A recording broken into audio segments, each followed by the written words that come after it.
Hello, travel biz owner. Welcome to my corner of the travel industry, the Strategic Travel Entrepreneur Podcast. If you're ready to have fun, be inspired, get clarity, and take action in your travel business, then you're in the right place. Let's jump in. Hello, everyone. Welcome back to the podcast. So nice to have you here today for another episode of the Strategic Travel Entrepreneur Podcast. This week, I want to share with you some of the major themes that I picked up on when I went last week to Podfest. So if you didn't know, there is a podcasting conference that happens every year, right? Literally pretty much in my backyard here in Orlando, called Podfest. I've attended the past 4-ish years. I say 4-ish because I think like one of the years that I attended was actually virtual because of the pandemic and all that. And then the other years have been in person. And this year, outside of my first year, I feel like this year has been like one of my favorite years because there was so much like just really great information. Because I know many of you also attend like different not podcasts, but industry events, and you're like, oh, well, this was a dud, or the speakers here kind of like, I hate it when a lot of people teach a lot of like high level and theory, and I'm like, give me the nitty gritty details that I need to know, the good, bad, ugly, pretty, amazing, all of that. That's what I want to know. I don't want you to talk to me about theory. I think this is why I'm so passionate about like laying so much specifics when it comes to like being here on the podcast, and also the different trainings and events that I put on. Cause I'm like, we don't need the fluff anymore. We've got enough fluff. We need the real stuff here. And I feel like this year's Podfest speakers really spoke to that. And I know many of you may not, or probably are not, doing any sorts of podcasting, but I feel like some of these major themes that I kind of noticed from Podfest are still going to be very relatable to you in your travel business as well. So I'm going to kind of highlight them and also like help you figure out how you can use these for your business. Now, I do have to give a quick ask, because if you didn't know, this podcast, the Strategic Travel Entrepreneur Podcast, is quickly reaching 100,000 downloads. So one, huge thank you for helping me reach this milestone, because I feel like this is going to happen either in February or March is when that milestone is going to happen. So my super humble ask from you is, if you haven't already, where you are listening to this podcast, so you might be on Apple, Spotify, Amazon, whatever app that you're on right now, can you just take a quick pause, head on over. If you haven't already rated it, please give us a rating. It would even be more amazing if you could just write out a review, maybe list out what your favorite episode has been, or how one of these episodes has helped you with like building confidence or getting clear on your travel agency or your travel business. That would mean so much to me, because reviews do have they matter. I'm like, I don't know what the words are, but reviews do matter, and making sure that we can get this podcast out to as many travel advisors as possible. And so I would just really, really appreciate if you haven't already done that. Please just take a moment, take like 2-5 minutes and do that for me on this podcast, so that we can reach as many travel advisors that are needing this kind of help, because the more people who are operating their businesses like actual business owners and not hobbyists only benefit the industry as a whole. So I'm really, really passionate about that. But Podfest, the biggest theme. And I actually signed up for a couple sessions just because I'm always curious to see how people are doing different types of social medias. Did not attend any of the sessions because I was more interested in other things. So like a lot of the sessions that I attended were based on like monetization, making money, and then also audience growth and community building and all that. But regardless of like those two, like were my main focuses, there were a lot of things that kept getting repeated either through like the keynote speaker or just conversations that I was having.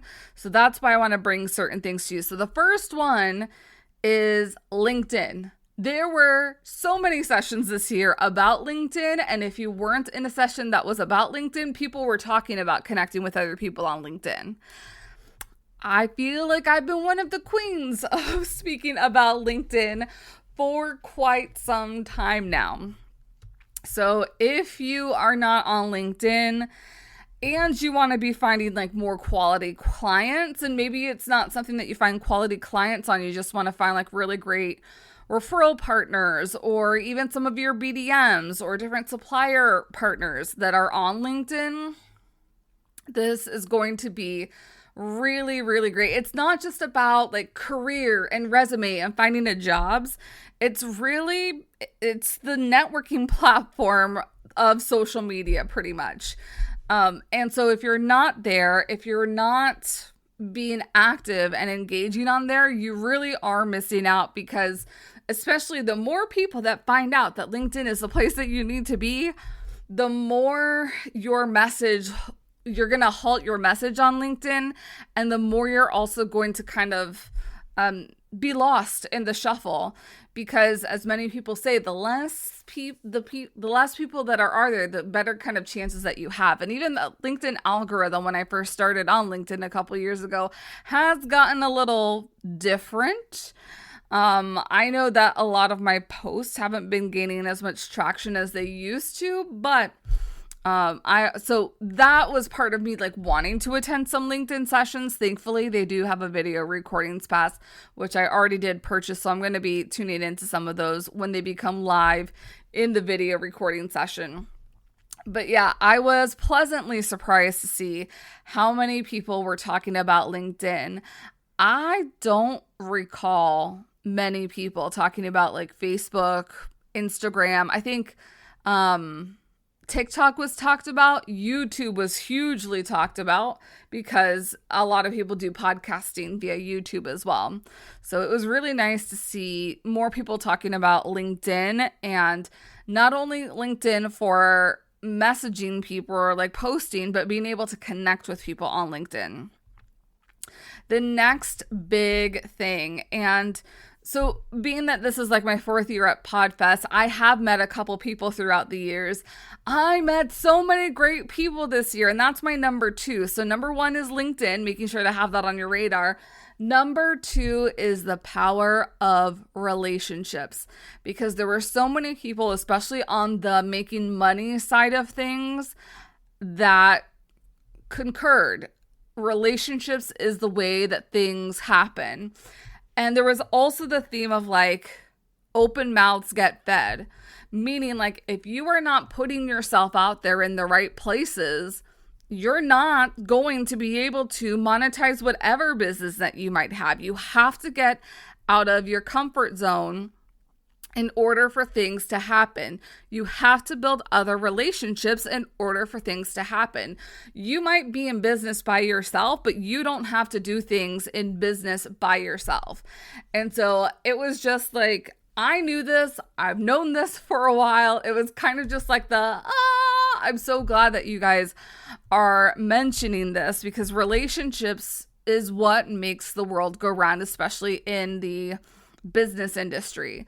So, talking about a lot like not having to worry if you're a smaller entity, because relationships are more powerful. So if you think you being a newbie travel advisor, or if you haven't sold as much that you would like, that you don't have any value, we need to rewire your brain, because there is so much value that you have to offer. You just need to be getting in front of the right people, and you need to be able to articulate what that is also. And I know many of you have multiple things that you do. So by chance, like going to networking events might not be the thing that you do.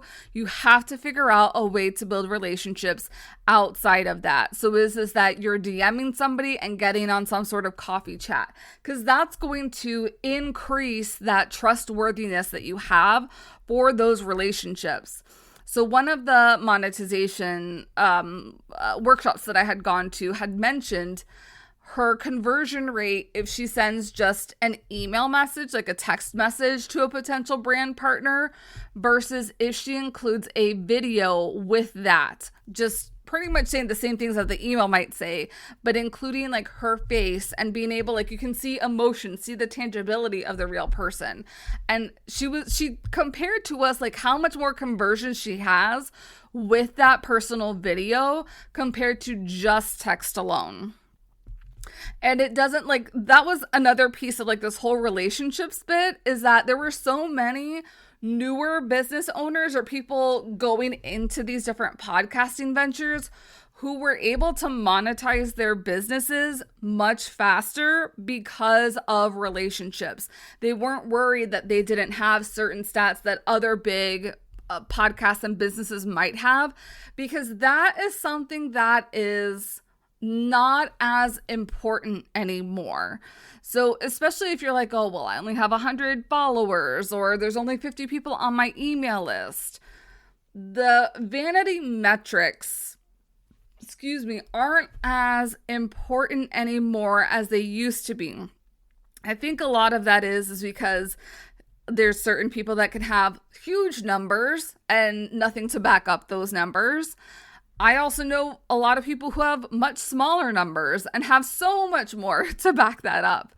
It really is the value of your relationships and the value of what you are putting out there. So especially if you are planning group trips or putting these types of travel experiences together, that is going to be so much more important, like that service, and also you and your unique viewpoint.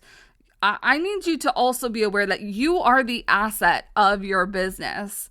And if you are not getting yourself out there, nobody else is, unless maybe you have like a partnership or something. You as the asset, you as the CEO of your business, you need to be getting out there and you need to be building relationships.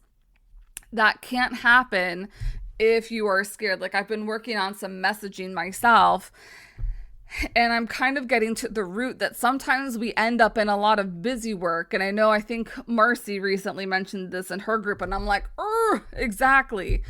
We get caught up in being busy, but you're not actually busy. You're just trying to be busy, or you're trying to avoid being seen is another part of that. Like, you are like, I'll do this and I'll do this and I'll do this. But if I ask you, how are you meeting people? You don't have any answer for me.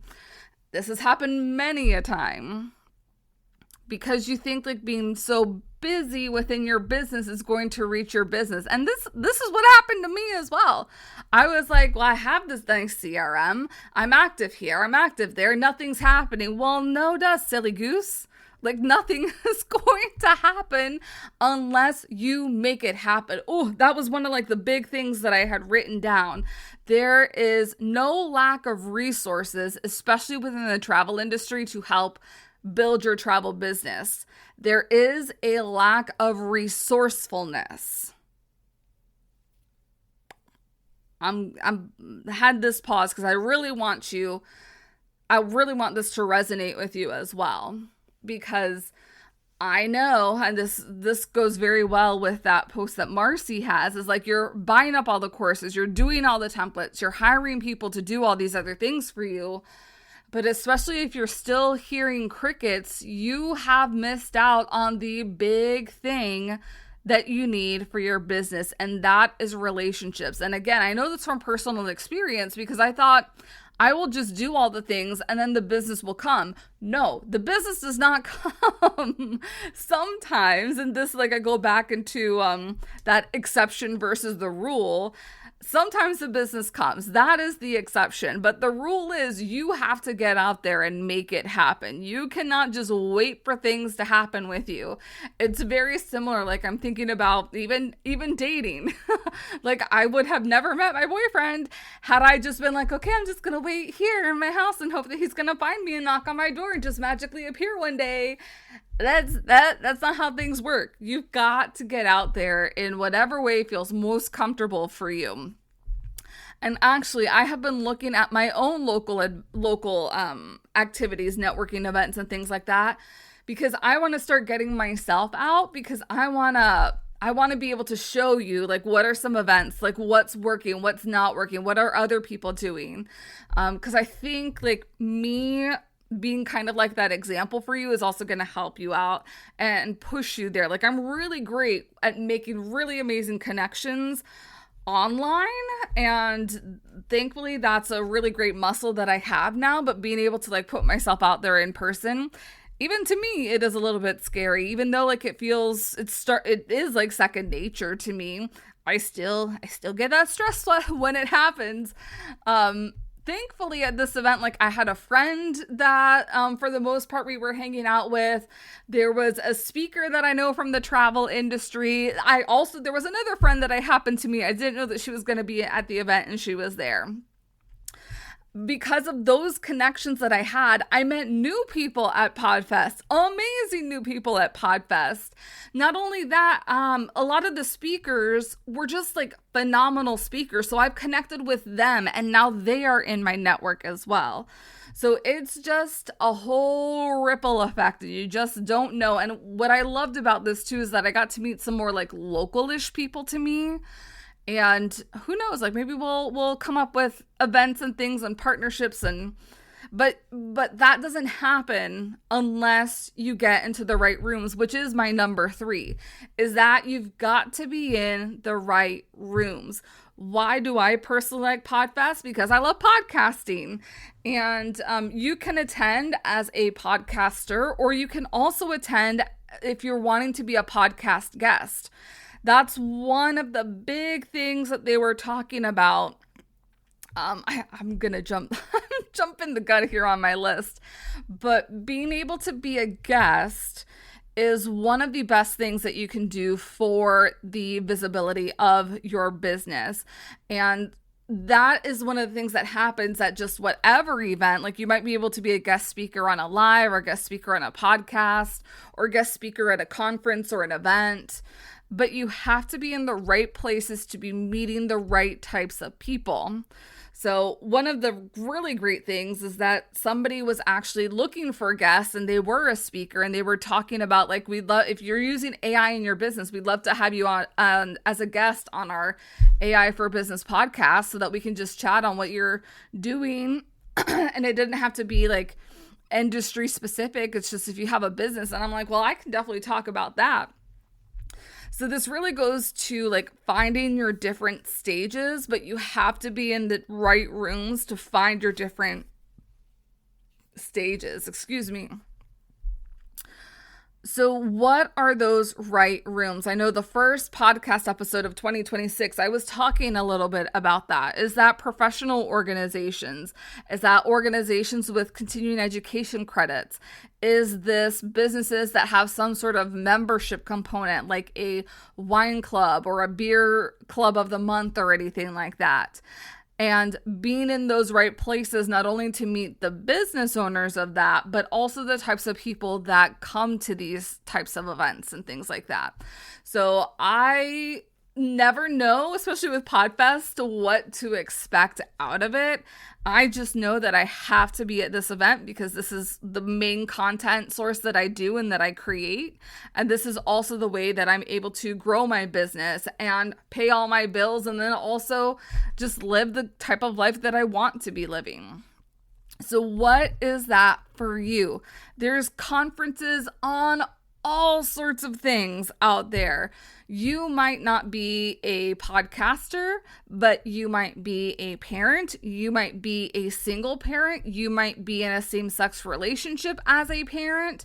There's so many different avenues, and like there's so much education around all the different facets of who we are as people that you really do need to leverage in terms of being in the right rooms. Speaking about summer camp, like this is what happened last year at summer camp, is that people who had never met each other before were able to now form relationships that they were able to partner with like travel advisors for different trips, or if they were needing to fill rooms on group trips, they could go to the other travel advisors to help sell that remaining space. Somebody had been interested in a different revenue stream and so was able to connect with other people who were doing that revenue stream to see how to build that up a little bit more.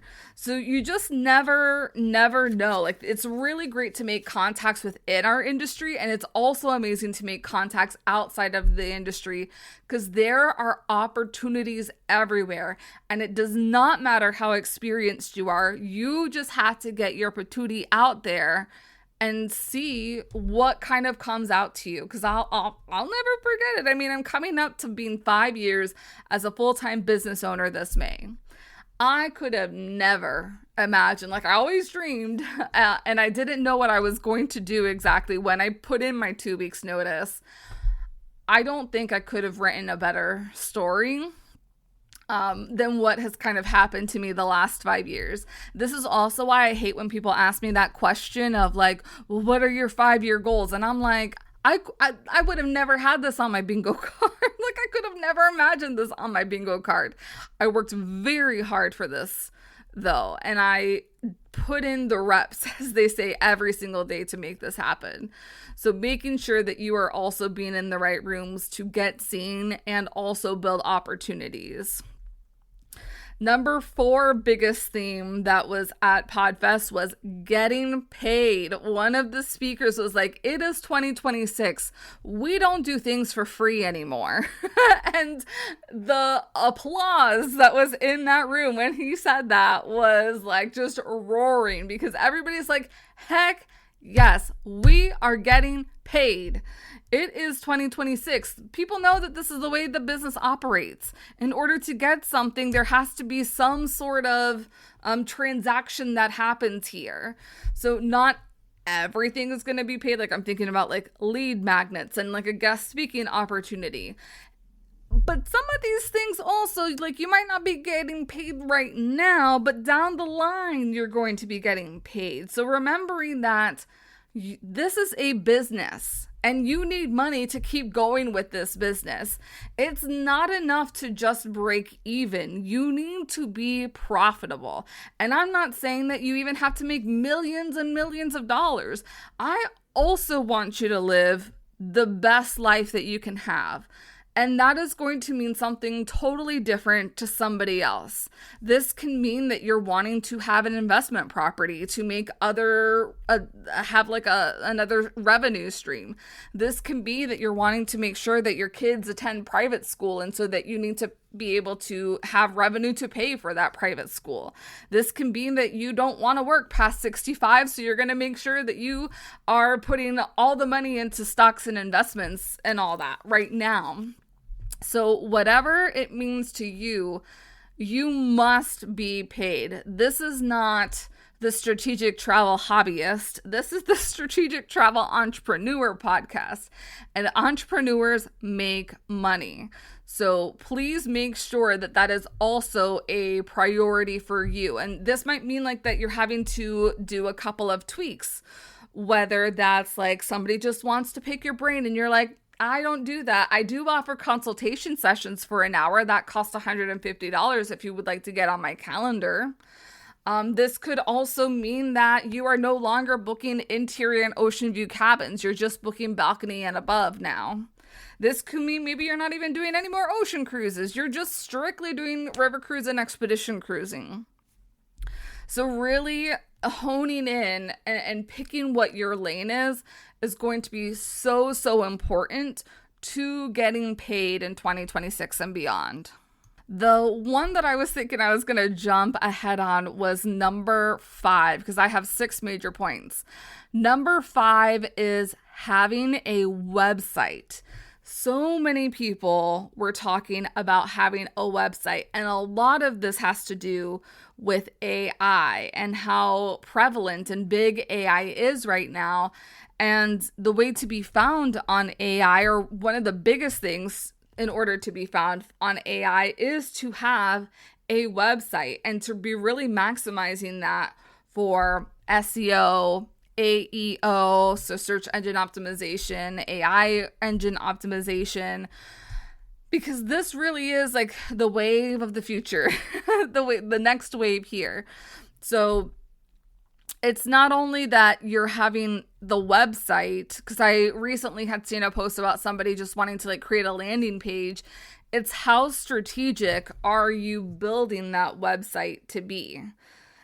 And that's like, there's going to be a lot of back end when it comes to that. Like schema, website schema is one of those things that had come up.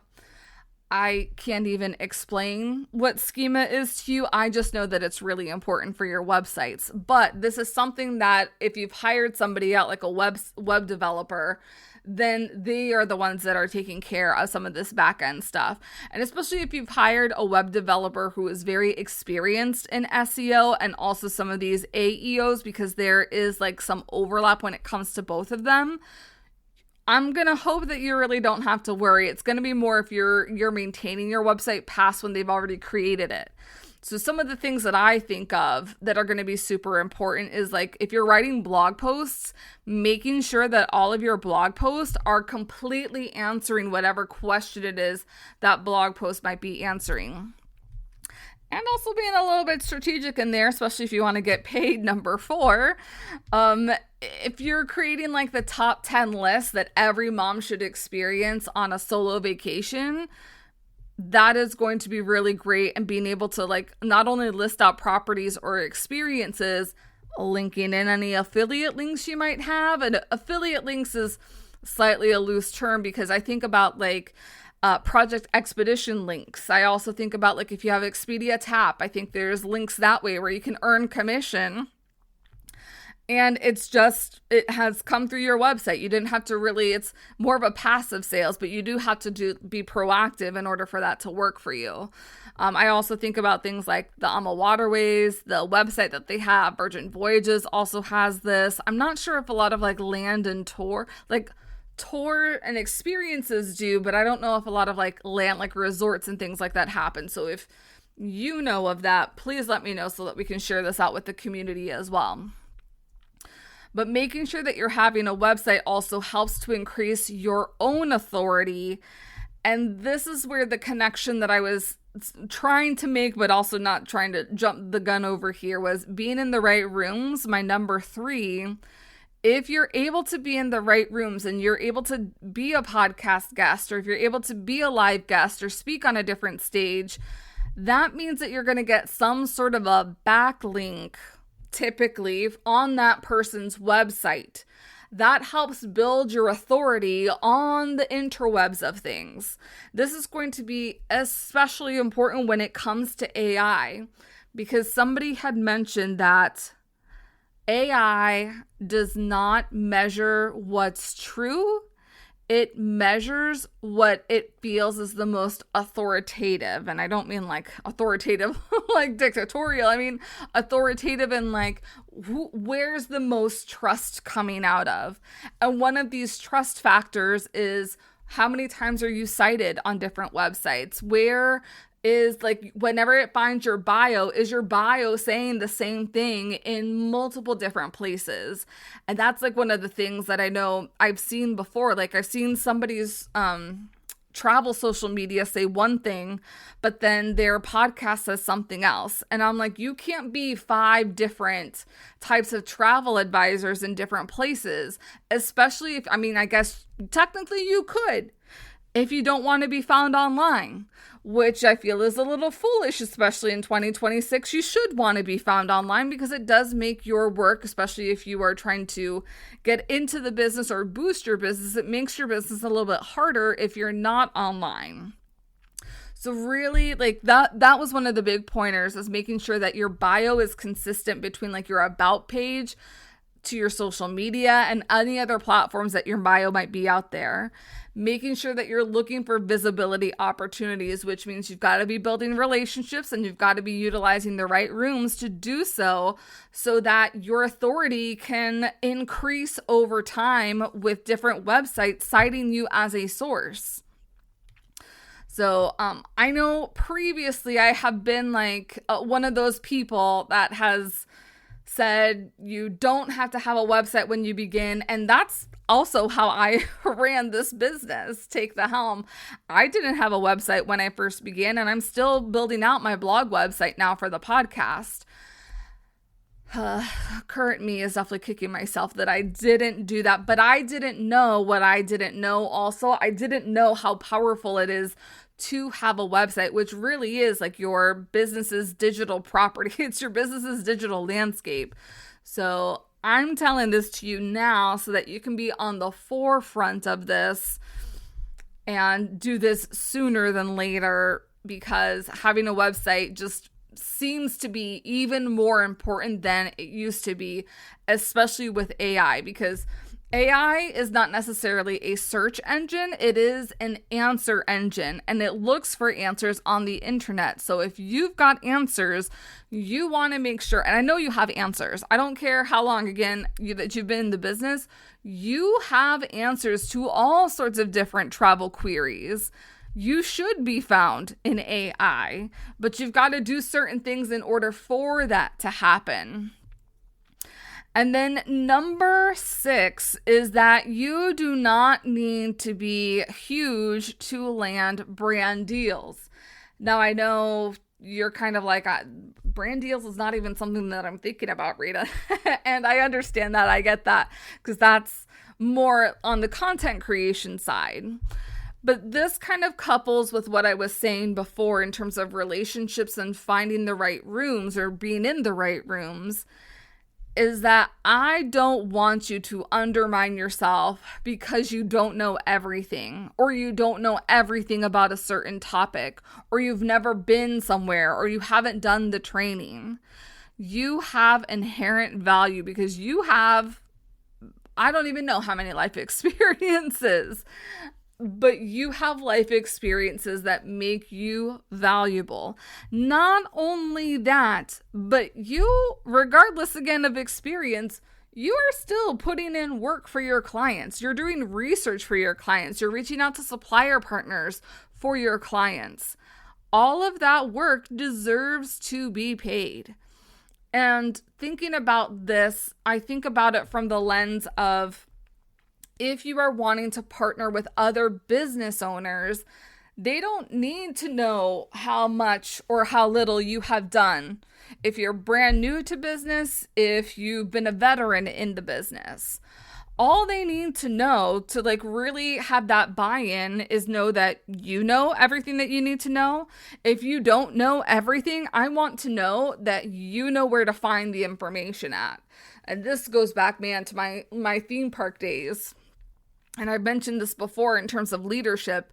The difference between a leader and an employee is that the leader makes the decision. The employee doesn't know how to make the decision. And you, as a business owner, you are the leader. You do know how to make decisions. You might be a little bit shaky on making decisions sometimes, but that was something that was very evident to me. And I mentioned a couple of these things in our marketing business school call earlier this week. You have to draw, this is 2026, you have to draw a line in the sand of who you're going to be and who you're not going to be. And this can be as simple as like, I'm not booking any cruises. I don't want to do that. So then you're not going to be talking about it in any of your marketing. When you have conversations with people, you're not going to be talking about cruises. Even if they ask about cruises, you're not going to be like, oh man, I really should sell cruises then if they're asking me for it. No, you're going to hold firm that you are the family all-inclusive specialist and you have a really great cruise specialist friend that you can refer the business off to.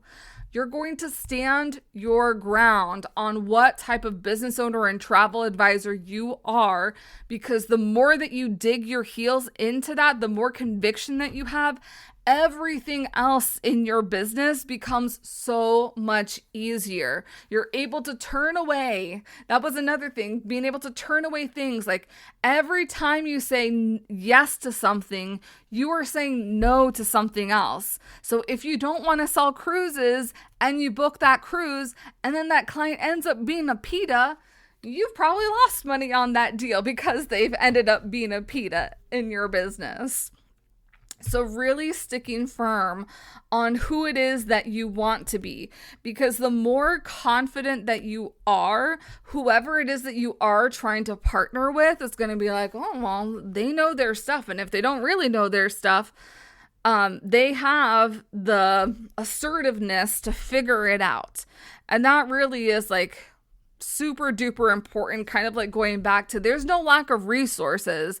There's lack of resourcefulness. Because if you look at your business, if you were auditing your business right now about what's going well and what's going not so well, I feel like you could honestly tell me, you know what, Rita, you keep telling me to do networking and I am not networking.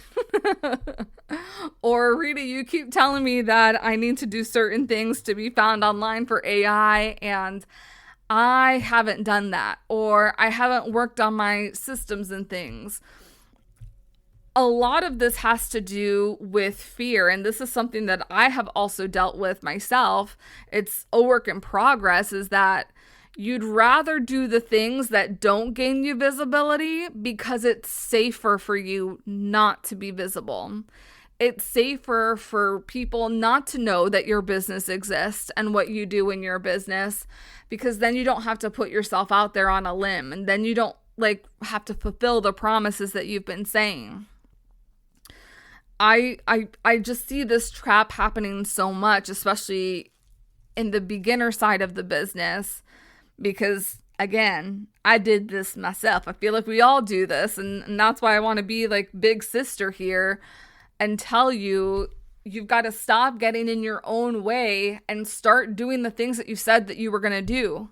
I think post Podfest, one of the speakers had mentioned it. I'm like, you know what? I'm going to stick with that. Because I got so many ideas from Podfest, and I'm like, okay, there's like 3-ish that I might want to do. And he said, I know that you've got a lot of ideas right now. I want you to stick with just one of the ideas for the next 6 to 12 months. And see how that goes. Go all in on that. And that's kind of one of the things that I'm finding is a theme too. Stop doing so much and start doing less, but going deeper in the things that you're doing less of. So if you've committed that maybe instead of being on 3 social media platforms, you're just going to be on 2 and you want to do more in person, then do really great with those things. That's part of why you don't really see me active on Threads. That's also why you don't see me active on TikTok. That's also why you don't see me on YouTube, because I will be spreading myself so thin if I get into those, but I haven't kind of conquered some of the other things that I want to be doing first. And that's why those are things that are on my like nice to have list, but I have other goals that I am trying to achieve. And I'm also especially thinking about my word of the year, stability, and how can I get to that stability that I'm craving within my business. And it is to not go after all the shiny objects and pick 1 or 2 that I really want to go all in and full force in the next 6 to 12 months and just see what happens from there. So again, to recap, the big themes are, number 1, if you're not on LinkedIn, get your booty on LinkedIn, because everybody's talking about this platform and you don't want to be the late one to the party. 2, the importance of relationships and building relationships for your business. It's just the most invaluable tool that you can have in your arsenal, is being able to build relationships. Number 3, being in the right rooms, putting yourself out there, opening your mouth to see what kind of opportunities might happen. Number 4, getting paid. Number 5, having a website. And number 6, you do not have to be a huge fish in the sea. You can continue to be a small fish, still have a lot of success, and also be ultra valuable, especially if you have certain skills within your business. So let me know what you thought about these. Are you starting to incorporate or do things differently when it comes to some of these major themes? I would really love to hear about that. But that's it for me. I will see you back here next week. Everybody have a great week. And don't forget, Host Week starting on Monday the 26th. So I will be behind the scenes, but hopefully we'll see you in the comments. Thanks for joining me on the podcast today. Remember to check out the show notes for all relevant links and resources from today's show. See you next time.